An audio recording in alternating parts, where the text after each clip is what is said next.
Hello, everyone, and welcome back to another episode of Hawks Latest, your number one source for news, updates, rumors, opinions, and you guessed it, the latest and the greatest regarding the Atlanta Hawks.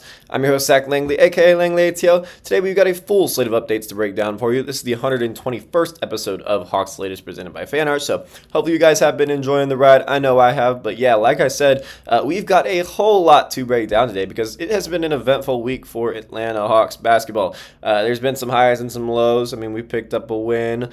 We also picked up a loss, which was last night, and so we're going to give you a full breakdown of both of those games and really just a full picture of where this team stands early in the 2025-2026 season. We also got news, some big news that's going to affect this team for a month, so we're going to cover everything in this episode from Trae Young's injury. You know, we finally got the official diagnosis after his MRI, which took place Friday morning instead of the reported Thursday morning, so it happened Friday morning. We got it like 24 hours later, pretty much. But yeah, we're going to be without Trae for a significant period of time, and the team's going to have to adjust. And so, you know, we definitely saw what that might look like moving forward yesterday.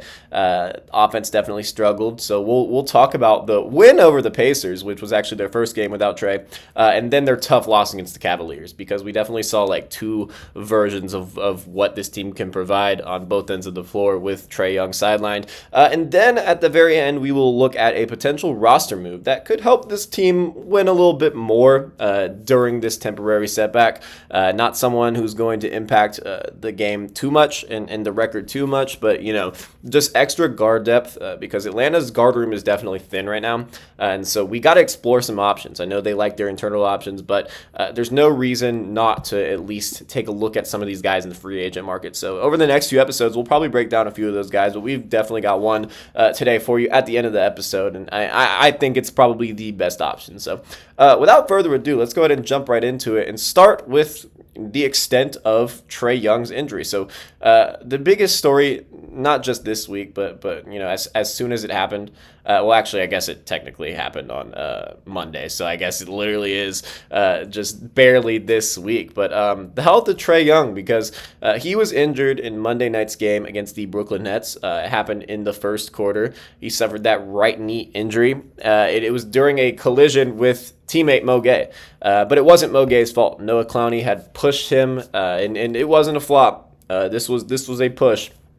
And it resulted in Mo Gay falling on his back and then right into Trae Young's right knee. And so that kind of bent in a weird position. His ankle also got rolled under a little bit. And he was ruled out for the game just with a right knee sprain. And that was just the initial diagnosis, the one that kind of they had to put out. And that's what ruled him out for the game against the Pacers. And so it wasn't until after the game against the Pacers that we got the official diagnosis. You know, the initial concern had fans holding their breath, you know, was this an ACL injury? I mean, Quinn Snyder had ruled that out immediately post-game, and, you know, it was reported by several outlets that he probably avoided the ACL injury, but nothing was confirmed. I mean, we didn't see anything from doctors or anything of that nature. And, you know, there was a doctor on YouTube who does, like, immediate game reactions, and I kind of broke that down, I think, in last episode of what he was saying it could potentially be.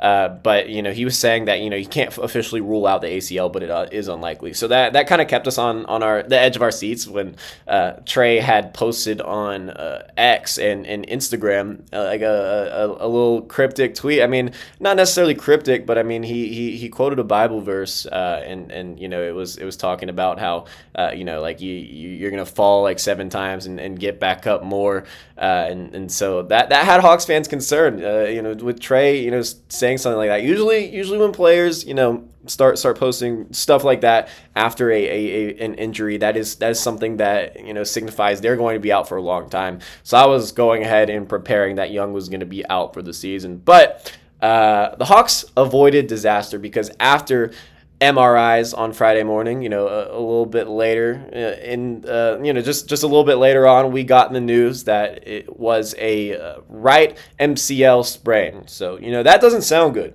Like you know, just me saying right MCL sprain, that doesn't sound like something that would, you know, give us much encouragement as to Young's status for the rest of the season, but it actually does. And so he is expected to be reevaluated in about 4 weeks. So that doesn't necessarily mean he's coming back in 4 weeks.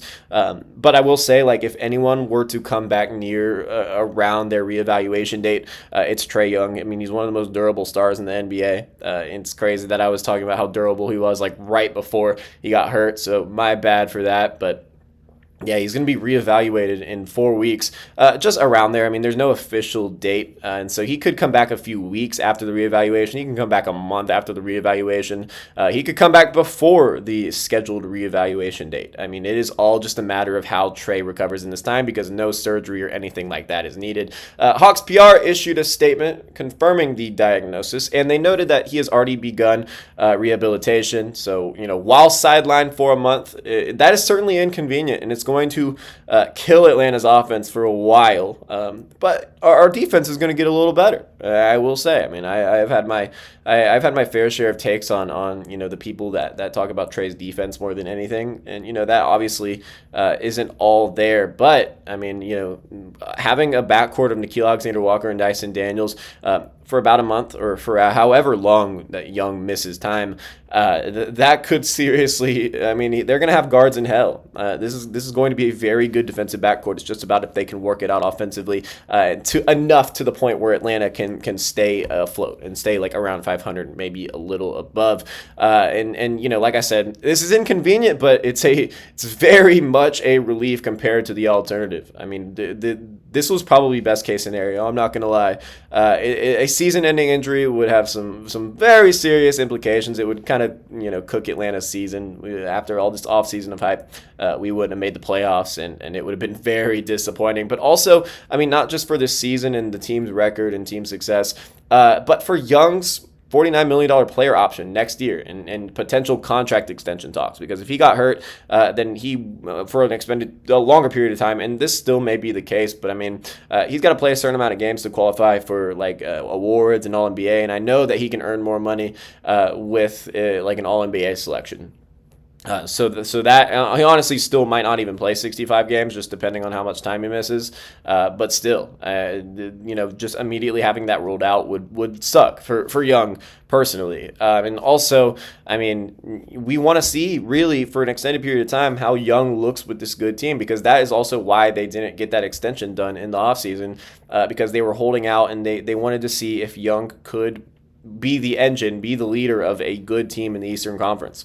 And finish towards the top of the East. They wanted to see how he would gel with this lineup, with this offseason of hype, bringing in all these guys, Porzingis, Nickeil Alexander-Walker, Luke Kennard, the best roster Trae's ever had. And then he goes and gets hurt in one of the first few games of the season. So I'm very glad it's not season ending, because we will get to see Young back on the floor with this team sooner rather than later. But yeah, this next month is going to be interesting. But yeah, I mean, if this was season ending though, I mean, you could make an argument that this would be Trae's last game in a Hawks uniform, the one that he got hurt in, because if you have a whole season, like I said, it's literally they brought in these guys for Trae, but they didn't extend him for the reason of they wanted to see how he could look with the squad. But and through 5 games this season, in the 5 games that Young played before he went down with the month-long injury, he struggled to find his rhythm. There's no doubt about it. But this shouldn't really come as a surprise, because as great as Young is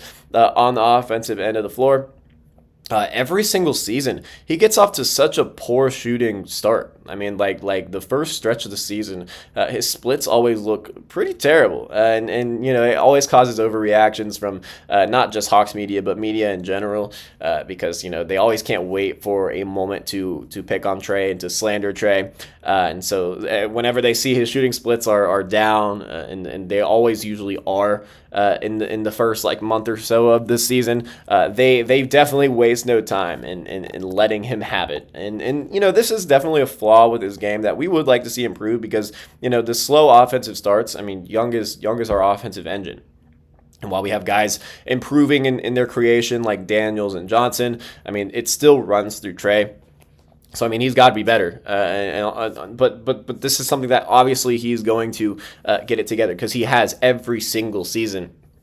And he was honestly starting to get it together a little bit. Like he was progressively having better games. In just 5 games, you could see the clear improvements. You could see him getting more comfortable with the lineup on the floor. I mean, he had 17 assists in a game. I can't even say a few nights ago at this point, but a little over a week ago.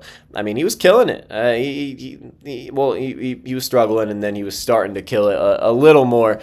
So I mean, he was getting it together, and so now that process is going to take a little bit longer. I mean, he'll probably once he comes back from this injury, it'll probably be rusty again for quite some time. It may honestly cost Young an all-star selection.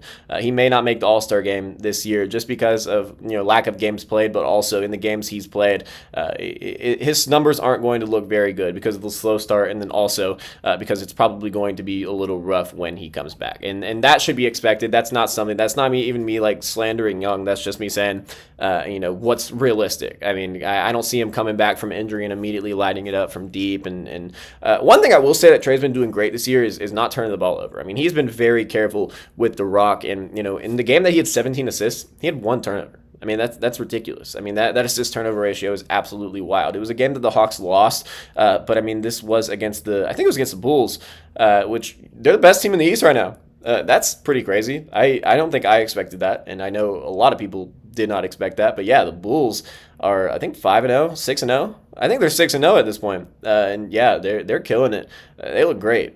So that and honestly, this is kind of why like you can't take like this early season standings with much merit, because I guarantee you, the Bulls will probably finish like the 8th or 9th seed. They're just off to a very hot start. No one expected them to come out of the gates firing like this. But it's impressive that they're doing this without Kobe White. I mean, they're probably their top scoring option. So we'll see when he comes back. I mean, the Bulls might be really good, but they might also fall off a cliff. But back to Young and talking about his early season struggles before he went down with an injury. If we ignore like the 17-point game, I mean the 17 assist game, just his splits in general, he's averaging just under 18 points a game and just under 8 assists per game. He's also shooting the career low 37.1% from the field and just 19% from 3-point range. So really awful splits, to be honest, but it's the slow start. It's something that Young will do every year, and then he will get it together in no time, really. It's not his best, but he remains the centerpiece of the Hawks offense, and when he's healthy, he's irreplaceable, which is going to lead Atlanta to a major problem in this next month or so when he is not on the floor. Nickeil Alexander-Walker has stepped into the backcourt in his absence alongside Dyson Daniels. They actually give Alexander Walker the point guard duties, and while that's what's officially listed, but I mean Dyson is seeing a good bit of ball handling opportunities, and Nikhil's kind of playing a similar role as he was playing while Young was healthy. So, I mean, that's not anything to overreact about. Obviously, he was going to sub in Dyson Daniels. I mean, Nickeil Alexander-Walker, because that defensive backcourt is absolutely ridiculous. And another guy who's seen a little bit of an expanded role off the bench, but honestly, he was getting more of a role than we thought he would going into the season, just in the early part of the season. Keaton Wallace. I mean, he's a guard who now, with Young out, he's going to receive a lot of playing time. In Friday's game, the one that Atlanta picked up the win in, he played nearly 17 minutes, and he actually missed the Sunday game with a illness. It's like flu-like symptoms, I believe. Damn, KP's getting everyone sick. No, I'm kidding. But that was Keaton's season high, the 17 minutes. So I mean, he definitely has the trust of Quinn Snyder. I mean, even with Dre healthy, he was getting actual backup point guard minutes, but I wasn't playing a full extended run. But so the Hawks are going to have a very tough task over the next month. I mean, there's no doubt about it. They're looking to maintain competitiveness while giving Young the time he needs to return at full strength. And so I can't wait to see him back on the floor. But it could be a while. It also could be shorter than we expect. We never know. But yeah, I'll keep y'all updated on when we get him back and when the potential reevaluation date is. And so speaking of filling the gap left by Trae Young, it's not all doom and gloom because on Friday, Halloween night, the Atlanta Hawks proved that they can still compete at a high level without him. And it's not going to be something that comes often, if I'm being completely honest. But on Friday night, Atlanta hosted they didn't host them. They were at Indiana, and they took on the defending Eastern Conference champions, the Indiana Pacers, in NBA Cup group play, the actual first game of NBA Cup group play. And they came away with a commanding 128-108 victory. A nice little 20-point win over the Eastern Conference champs. This is not a similar team to the team last year who won the Eastern Conference Championship and ended up going to the NBA Finals. They have everyone hurt. And obviously they lost Tyrese Halliburton in the NBA Finals last year in Game 7, one of the most heartbreaking injuries ever. And he's out for all of this season. And then also Miles Turner, who was the center of that team and, the long-tenured Pacers center. One of the most loyal players in the league up until that moment. He left for the Milwaukee Bucks this offseason. So, on top of that, they were dealing with several injuries. So the roster was very depleted. And this was obviously still a game that Atlanta should have won without Trae Young. And they did just that. All the other guys stepped up. Jalen Johnson, who has had an incredible season so far, really everywhere except from beyond the arc, but that's slowly improving. I know last night in the game that we're not talking about right now, but we will talk about in the next segment, he had like a buzzer beater 3, and it was a really tough one, but he just barely didn't get it off, so that didn't count. And honestly, Atlanta, that was going to give him the lead going into the floor. I'll break that down later, but that was a little bit frustrating that it was just this close. Nickeil Alexander-Walker also in this game, the win against the Indiana Pacers, he contributed 21 points, just showing that he is, doing just fine in this expanded role. He's been one of Atlanta's best players so far, and I literally could not be happier about his production so far in the season. Dyson Daniels, the second-year Hawk, the 4th year overall in the NBA. He chipped in 18 points, having his first offensive, a good offensive game of the year. Like before this, he was kind of in an awkward role. He wasn't on the ball as much as he was last season, and it was an early adjustment period with Trae on the court and really everyone healthy for at least a few games. And so, yeah, he didn't really have much of a role other than, just be the defensive standout that we know him good and well as. But he had the best offensive game of the season for his best offensive game of the season against the Pacers. He chipped in 18 points and helping Atlanta, dominate on both ends of the floor, just doing stuff that Dyson always does. And so it's good to see him bring that offense together because, people were talking crazy. People were talking about, Dyson Daniels got his bag and forgot how to play basketball.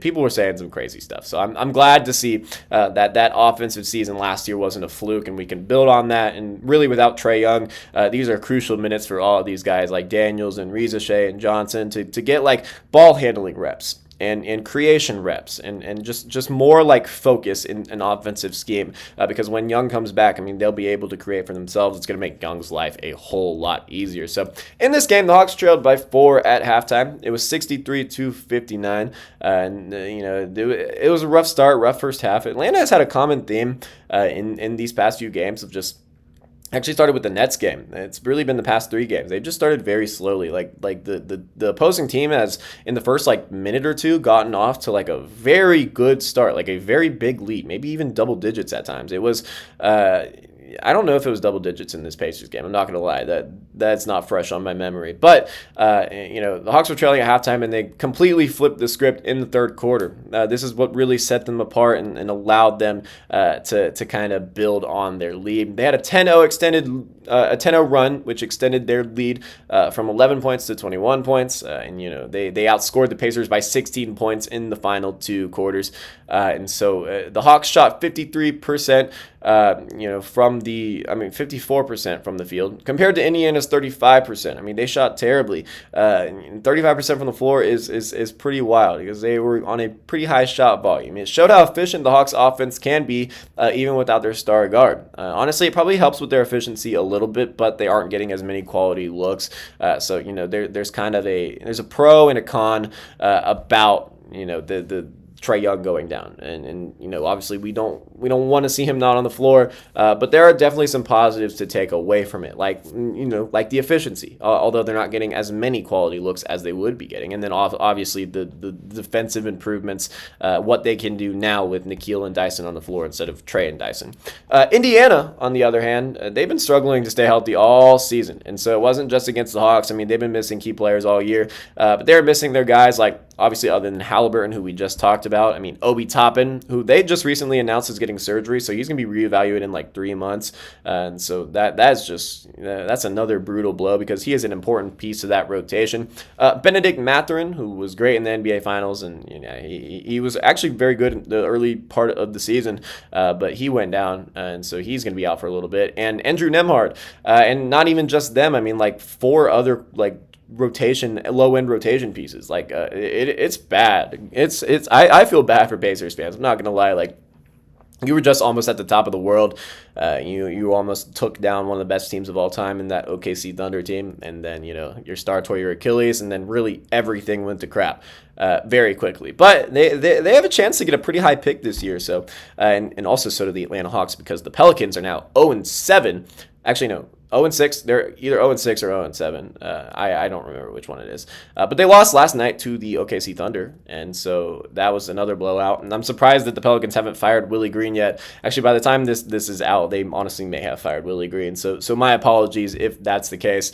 I hope they don't fire Willie Green, because he has been great to the Atlanta Hawks organization, doing a pretty poor job at coaching the Pelicans. And aiding Atlanta. Also, Joe Dumars, who has done these trades with Atlanta. Both of the trades that we've done with New Orleans have been absolute fleeces by the Hawks. So we appreciate you, New Orleans. Keep doing what you're doing. Keep losing. Keep feeding Atlanta the keys to their franchise. The keys to the franchise's success. But yeah, like, despite the injuries and everything that went down on Friday night, on Halloween, Atlanta's performance was impressive. I mean, they looked great on both ends of the floor after kind of a shaky start. It showed the team that, they can rely on their depth when Young is out. It's going to be very valuable reps for some of these guys as we progress over the next month. So on Sunday, the Hawks had a little bit of a tougher challenge. Actually, not a little bit of a tougher challenge. A very much a much more tough challenge. They were on the road again. This is actually the last game of the 4-game road trip. So next game, which is tomorrow against the Orlando Magic.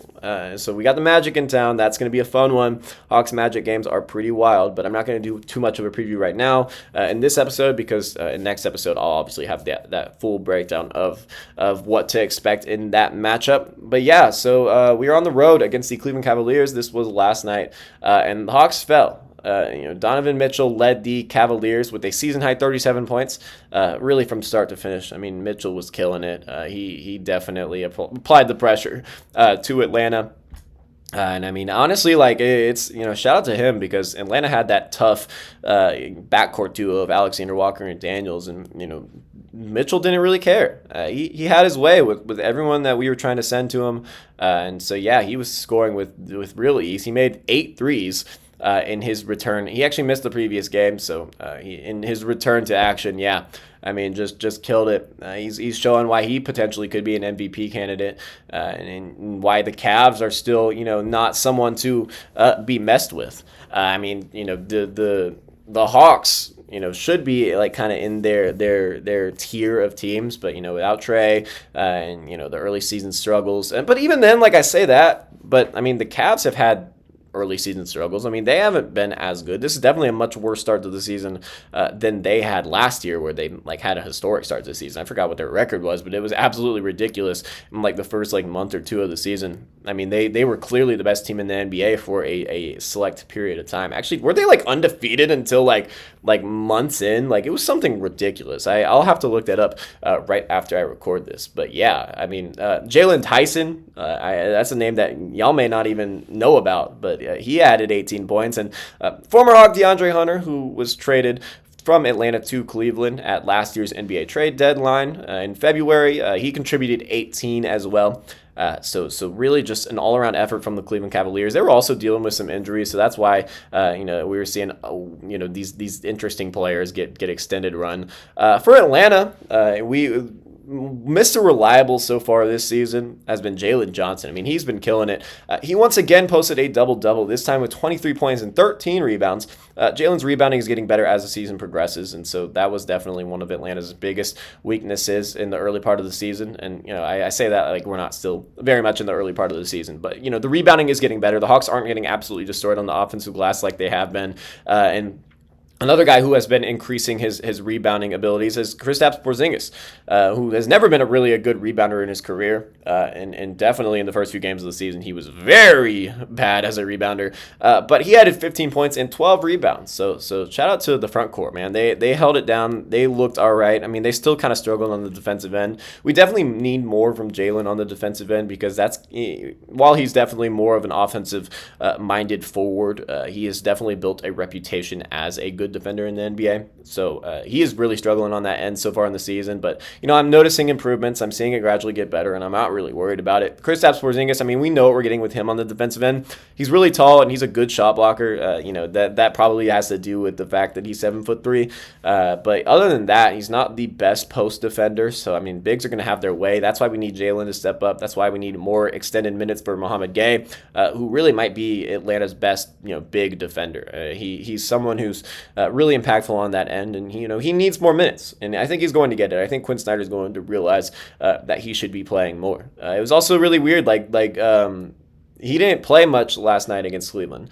And so that's something that can't happen, especially when you're going against a team that has like an Evan Mobley and these guys that can really bring it to you. Despite these strong performances though, like Jalen and KP both holding it down on the offensive end and on the glass, the Hawks could not overcome the hot shooting from Cleveland. I mean, they took like 63s. I looked at the box score. I was like, this honestly seems right. That sounds ridiculous. But yeah, I mean, they were getting up an unreal amount of threes, and they were hitting them with efficiency. They couldn't overcome the hot shooting from Cleveland late in the fourth quarter, particularly the clutch three from Evan Mobley and a corner three from Jalen Tyson. And both of those kind of put the game out of reach. They were both, clutch time points, and yeah, it was not good for Atlanta. They kind of stayed in it at the end, but yeah, it was clear that it was out of reach, and it was going to be a little too much to come back from. This game marked the fourth straight road contest, and this was the third game without Trae Young. So, hopefully, well, technically 2.5, because if we're counting that game against the Brooklyn Nets where he actually went down with the injury, I'm not going to count that. I'm going to say it's the second game without Trae Young so far in the season. So, we're going to wait for him to get back, and it's clear that they have some guys who can keep up. The offense is never going to look as good as it's going to look with Trae, regardless of how Trae's shooting the ball in one particular night. I mean, the amount of offense he is creating for others and really just being the floor general, I mean, that impact is undeniable. So the offense is never going to be the same while he's out. However, we can talk about the improvements that the team can have on the defensive end, and this can be a very much more defensive-minded team. It's a good opportunity for Jalen to lock in defensively and figure out whatever the hell was going on with him in the first few games of the season on that end. It's all good opportunity. There's good that can come out of the bad news, such as Trae going down. Coach Quinn Snyder, after the game against the Cleveland Cavaliers, he expressed relief that Young's injury wasn't worse, emphasizing that the team will be patient and let their star guard heal. It's all about patience. It's all about optionality. Atlanta remains competitive, but the loss highlights the importance of Young in the rotation. I mean, there's no doubt about it, and the challenge of maintaining momentum without him, because like I've said several times on this channel, this early season stretch is not easy. The schedule makers did not gift Atlanta with an easy early season schedule like he did with some teams. I mean, there's some teams I'm literally looking at who they're playing upcoming. I'm like, good God, why can't we get a schedule like this? But honestly, it's probably good because with Trae Young out, we're getting all these rough games out of the way, and if we can stay around 500, and maybe it would be great if we could win tomorrow against the Orlando Magic, get back to 4-4, just kind of keep like a 500 record, get Trae Young back, get the rest of the squad healthy, and you just kind of go from there. Because that's definitely one of the most talented rosters in the Eastern Conference, and it's going to be important for the Hawks to stay afloat in his absence while he recovers. And looking ahead, the Hawks may choose to explore options to strengthen the backcourt while Young recovers from that injury. I don't necessarily think that's going to be the case, but I wanted to propose an idea to all of the channel's viewers. Should the Hawks bring in a guy like DeLon Wright? And this has been brought up in the Hawks community a whole lot because, Wright is obviously a fan favorite. And he's someone who made a real reputation for himself in his time with Atlanta, but really just his contributions across the league in general since he entered a long time ago. I mean, he's getting a little up there in age. DeLon Wright's name keeps coming up when especially in my mentions on Twitter, and that's why I'm kind of talking about it, and that's why I wrote even a whole article about it because I see that there's a lot of interest there from Atlanta fans and really basketball fans alike. I mean, it's a good natural fit. In his one season with the Atlanta Hawks in the 2021-22 season, he averaged 4.4 points, 2.9 rebounds, and 2.4 assists while shooting 38% from three-point range. So while those don't look like crazy numbers on paper, he was a guy that his impact went well beyond the box score, and he was someone who's a real impact player on both ends of the floor, especially the defensive end. I mean, just a very good on-off ball defender, and like a 38% from three. That's perfect. And in limited minutes, getting those 2.5 assists and 4.4 points. I mean, very just a good all-around player. And now he isn't like this anymore. Well, he has these abilities, obviously, but he is not putting up the level of production that he once put up, and that obviously comes with age. And he's actually been between roles a little bit. He developed good chemistry with Young in his lone season with the Hawks. He was actually like a textbook backcourt mate. I honestly don't even think the Hawks go out and get Dyson Daniels a few seasons later if they don't see the success of the Young and Wright backcourt. Honestly, that kind of aided in them bringing in DeJounte Murray the next season because they were fooled by Murray's days in San Antonio where he was a decent defender. And then, they were like, we've seen how well Young can perform next to a guy like DeLon, right? Next to a good defender like that. So let's bring in good defender DeJounte Murray, who's also a very good offensive player. And so he got to Atlanta, and he was a good offensive player, but wow, his defense fell off a cliff. And so then that led them to bringing in Dyson Daniels. And I think all of this literally is because of the short run we saw with Trae Young and DeLon Wright. But what's interesting about this is if we brought in Wright, I mean, he wouldn't play a whole lot alongside Trae Young, despite the fact that they developed good chemistry in the minutes they played together in the 2022 season. And not at least until Young comes back from his injury. He would kind of just look to be a stable presence in Atlanta's lineup. Maybe he doesn't even play. Maybe he's just another depth option. But, I mean, he's someone who Atlanta could rely on. If they need another veteran, they need another veteran leader and a guy who knows how to generate offense but isn't too much of a high-volume guard to take away from some of these guys that we're looking to see growth from, like a Daniels, like a Johnson. Wright has, since leaving Atlanta, after the 2022 season, after they literally didn't try to bring him back, which made no sense to me personally, despite him being a very high impact player and fan favorite, they just let him walk. And, that's whatever at this point. But, he's since bounced around the league. I mean, he has literally been on a new team like almost every single season. So since his Atlanta tenure, and that's the thing, he remains a capable defender and secondary playmaker. Not that he is, the same player he was several seasons ago, but, I mean, he still has those tendencies. He still has those quality abilities.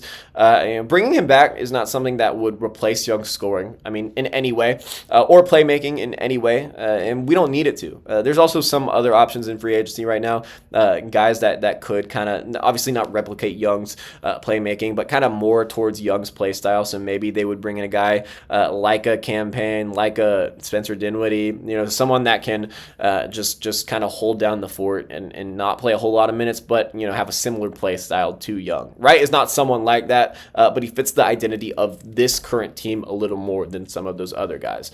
It would give the Hawks flexibility and depth during this critical month, and even when Young comes back. I mean, he's a guy that you could just keep on the roster because, again, you have an open roster spot, and that's the thing that a lot of Hawks fans are forgetting. We only filled 14 roster spots heading into the season. They're keeping that option open to potentially bring in a guy or convert another guy, and I love that. I think that's great personally. It could pay dividends, especially with Young now out for a month.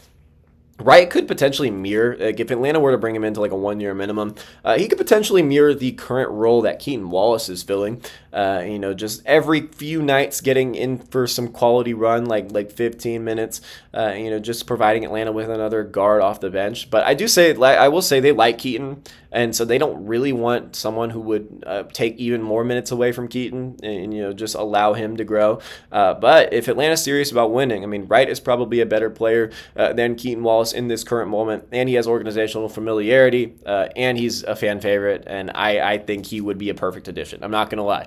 Low end rotation minutes and defensive stability. I mean, it's stuff that, it can't really harm a team, really. I mean, this is a guy like, and you can't even say this about two of those other guys I mentioned, like a Dinwiddie or a Campaign. They could potentially negatively impact the team, but they have more offensive potential. They could provide more of what Young would provide. DeLon Wright won't do that, but this is literally a no-risk move. It's not a low-risk, high-reward move. It is literally just a no-risk, probably high-reward move. So, I mean, that would give Snyder more options for matchups, depending on who's in the lineup, who's not in the lineup. But I think Atlanta should at least look into this. You have a while to figure it out, and so it's not the glamorous move, but it would be smart. It could be a very smart option. Just considering everyone that's available in free agency. I've seen people bring up Ben Simmons. Ben's not a guy you bring in midseason. I'm sorry. Like I see the talent there. I've always really liked Ben Simmons as a player, but This is not someone that you bring in midseason, especially when you're in the middle of developing chemistry. And Atlanta won't do that. I really don't think there's a chance at that. So let's say the Hawks decide to bring back DeLon Wright. It shows a focus on keeping the team competitive while preserving Young's health for the stretch run. I'm all for it, but let me know down below if you like DeLon Wright or any of these other options. Atlanta, and there's also the alternative that they enter the trade market and kind of looking to bring in a guy on a 1-year deal.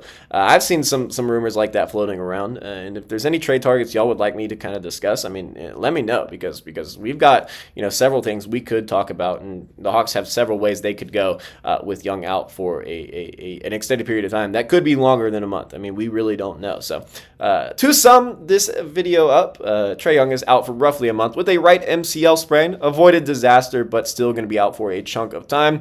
The Hawks showed depth and resilience in their win over the Pacers. They faced a tough loss last night against the Cleveland Cavaliers, so now they're now 3-4 on the season, and DeLon Wright, the former Hawk, could be a smart addition to keep the team afloat while Young is sidelined. So Atlanta fans have a reason to be both cautious and optimistic. While Young's absence is significant, the Hawks have real talent and depth capable of staying competitive. I mean, this is a team that's still, like, you look at the roster without Trae Young, it's still a good team. There's no need to panic. Just stay afloat while he's out, and you will be fine. When he returns, they could be a real force in the Eastern Conference, and I can't wait to see, we waited a whole offseason to see it. Now we're going to have to wait a little bit longer to see everything come together, but I'm excited for it. So that's going to do it for today's episode of Hawks Latest. If you enjoyed today's breakdown, be sure to like, subscribe, and hit that notification bell so you don't miss a single update here on the channel. We're going to be pumping out videos every single day, keeping you guys informed on the latest and the greatest regarding the Atlanta Hawks. But let me know down below, what are your thoughts on the right MCL sprain? Are you happy with the outcome, that it's not season ending, or do you wish that it was even shorter of a timeline for him to come back? What were your thoughts on the win against the Pacers and the loss last night against the Cleveland Cavaliers? And also, what would be your thoughts on bringing back former Atlanta Hawk fan favorite DeLon Wright? I think it would be a good addition. I think it's very low risk. Why not, right? But once again, thank you guys for watching. I'm Zach Langley, aka Langley ATL. Thank you guys for watching, and I'll see you guys next time.